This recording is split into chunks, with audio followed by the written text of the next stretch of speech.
अस्सलाम वालेकुम। 100 दिन से कैद हैं कप्तान। 100 दिन से इमरान खान कैद सलासल में है, हब्स बेजा में है। लेकिन जो चीज़ उन्होंने नहीं छोड़ी, जो चीज़ जिसका दामन उन्होंने पकड़ के रखा है अपने ईमान के साथ, उस अल्लाह पे यकीन के साथ, वो उनका जो उनकी तहरीक थी, जो उनका मकसद था, पाकिस्तान की हकीकी आज़ादी, Tehreek Insaf, justice, the movement for justice, तहरीक को का चलना किस कदर ज़रूरी था, आज से ज़्यादा ये पहले कभी भी हम पर आया नहीं था। इसलिए क्योंकि हम मुस्तकिल बार बार इस मुल्क में जस्टिस का, इंसाफ का कत्ल देख रहे हैं, आइन का कत्ल देख रहे हैं। और याद रखिए कि बग़ैर आइन के, बग़ैर कानून के, बग़ैर इंसाफ के कोई कौम, कोई मुल्क, कोई लोग नहीं चल सकते हैं। एक नया दिन हुआ, साथ में एक नई साजिश कह रचाई गई। अगला केस जिसके लिए गिरफ्तारी के फॉर्मल अरेस्ट जिसको कहते हैं, जो डाल दी गई है, जो गिरफ्तारी डाल दी गई है, वो है नैब के दोबारा एक बार नैब वही ये केस, इस केस का असल नाम जो है वो NCA केस कहलाया जाता है, क्योंकि ये एक्चुअली जो बरतानिया की नेशनल क्राइम एजेंसी है उनका बनाया हुआ केस था, जो कि मलिक रियाज और जो बरतानिया की जो NCA थी उनके बीच सेटल कोई जो है वो कॉन्फिडेंशियल सेटलमेंट का मैटर था।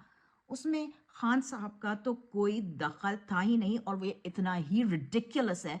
केस जितने के अब तक बाकी सारे केस रह चुके हैं।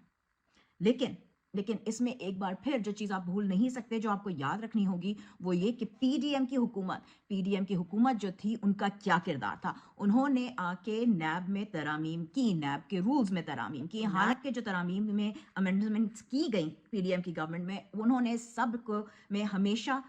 वही किया जिससे उनको फ़ायदा हो, मुल्क के फ़ायदे के लिए नहीं। चाहे वो अपने केसेस माफ़ करवाने हो, चाहे वो नवाज शरीफ को क्लीन चिट दिलवाना हो, चाहे वो नवाज शरीफ के केसेस को सस्पेंड, उनकी सज़ाओं को सस्पेंड कराना हो। एक ये भी बात याद रखिएगा कि नवाज शरीफ के केसेस सस्पेंड हुए हैं, मुलतवी हुए हैं, उनकी सज़ा सस्पेंड हुई है, ख़त्म नहीं हुई है।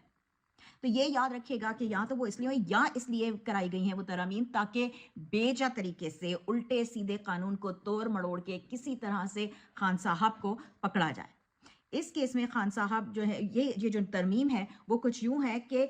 नैब के केस में जब कोई अरेस्ट होता है तो वो फिजिकल रिमांड होता है, और उस रिमांड के लिए मुल्जिम को किसी भी जज के, किसी मजिस्ट्रेट के सामने जो है वो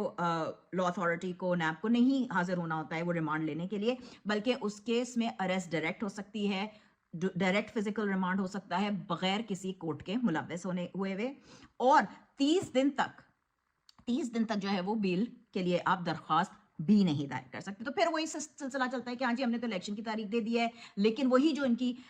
थी कि नहीं जी इमरान खान जो है वो इलेक्शन के बाद बंद हो, क्योंकि वो अब वो जाहिर है कि बाकी की बेल्स को डिले किया जाए उनकी हियरिंग को, उसके बाद वो जाहिर है वो प्रोसीजर देर में चले, इतने दिन में ये वाला डाल दो ताकि वो 30 दिन तक अपील ना हो सके, 30 दिन के बाद अपील होगी, वो जो है वो जो है वो नैब के कोर्ट में होगी, वो उन मना कर देंगे जी नहीं बेल नहीं होगी, फिर उसके बाद वो वही जी जस्टिस आमिर फारूक के कोर्ट में जाएगा, फिर वहां के बाद सुप्रीम कोर्ट जाएगा जहां अपना काजी। तो वही जो मैंने आपको कहा था कि तहरीक इंसाफ इसलिए ज़रूरी है क्योंकि इस मुल्क में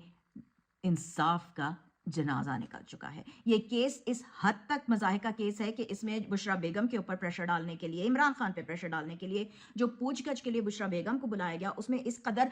बेतुके सवाल थे कि अच्छा आप ट्रस्टी हैं तो आपको इससे कोई तनख्वाह मिलती है। ओ भाई, ट्रस्टी को कौन सी तनख्वाह मिलती है? आप क्या बच्चे हैं, आपको नहीं पता ये वाली बात? अच्छा जी, इसके क्या क्या है मतलब? ये इस तरह के केसेस के जैसे बुशरा बीबी जो है वो क्वालिफाइड ना हो ट्रस्टी बनने के लिए, तो आप ट्रस्टी क्यों हैं? आपके पास क्या, सॉरी आई मीन ये इतनी कोई मजाहका की खेज बात है कि मुझे हंसी आ रही है कि आपके पास कोई इस तरह के उलूम में अलकादर यूनिवर्सिटी के जो हैं वो उसमें आपके क्या कोई PhD है? आपकी क्या क्वालिफिकेशन है कि आप ट्रस्टी बन सकते हैं? मतलब अगर मैं कहती हूँ लीगल इंसान को छोड़ें, कोई थोड़ा सा 2 जमात पढ़ा लिखा इंसान होगा ना, उसके भी सामने ये वाली चीज़ें ले आए तो वो उसने हंस हंस के गिर जाना है, केस में कुछ नहीं है। लेकिन एक बात याद रखें मेरे पाकिस्तानियों,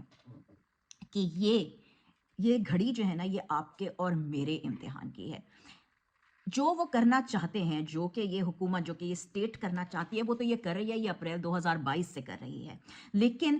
पहली रात अवाम ने निकल के ان کو یہ دکھا دیا کہ یہ فیصلے ہمیں منظور نہیں ہیں، اور اسی دن سے ان کے قدم لڑکھڑانے شروع ہو گئے تھے، کیونکہ عوام نے، یاد رکھیے، طاقت کا سر چشمہ عوام ہے، ملک عوام سے ہوتا ہے، حکومتیں عوام کے لیے ہوتی ہیں،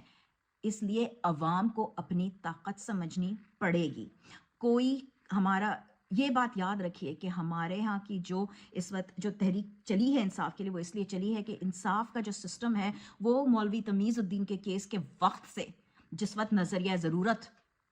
ایجاد ہوا، اس وقت سے ہمارے ہر ادارے کو کنٹرول کیا جا رہا ہے۔ آج بھی ہر ادارہ،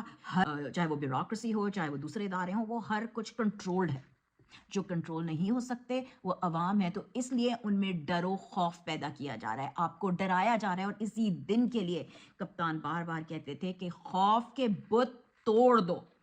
توڑ دو۔ اور جب میں یہ کہتی ہوں تو اس کا مطلب ہرگز نہیں ہے کہ ہم نے انصاف یا قانون کو اپنے ہاتھ میں لے لینا ہے، کیونکہ یہ ہماری تربیت ہی نہیں ہے، یہ ہم کو کبھی عمران خان نے بتایا ہی نہیں ہے، سکھایا ہی نہیں ہے۔ اور جو لیڈر یہ کہتا ہے کہ چڑھ جاؤ قانون کو اپنے ہاتھ میں لے لو، وہ عمران خان کی پارٹی کے موقف کے خلاف جا رہا ہے۔ تو یہ بات آپ نے یاد رکھ لینی ہے کہ کوئی بھی پارٹی سے ایسوسیٹڈ انسان یہ نہیں کہے گا، لیکن آپ نے اپنا حق واپس لینا ہے بیلٹ کے ذریعے، قانونی تقاضوں کے دائرے میں رہ کر۔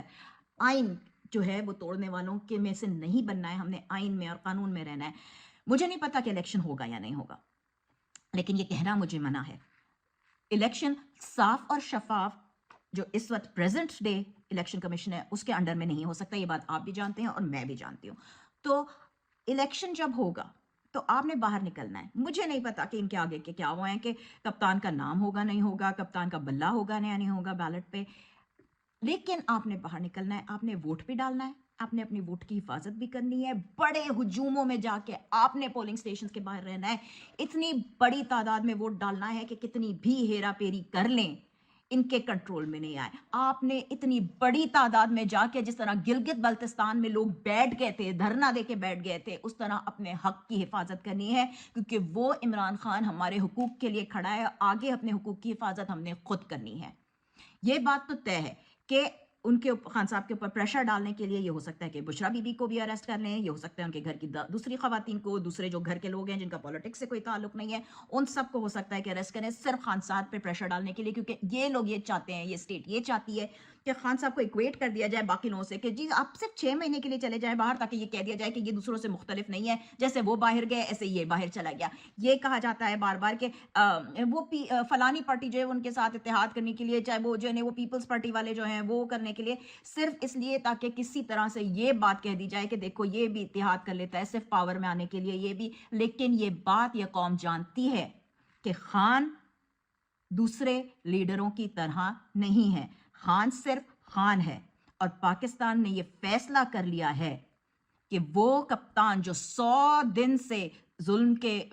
جھیلتا ہوا قید میں بند ہو کے بھی کھڑا ہے، یہ قوم پیچھے نہیں ہٹے گی، یہ قوم اسی کپتان کے ساتھ اپنا ملک، اپنی آزادی حاصل کرنے کے لیے کھڑی رہے گی۔ پاکستان زندہ باد۔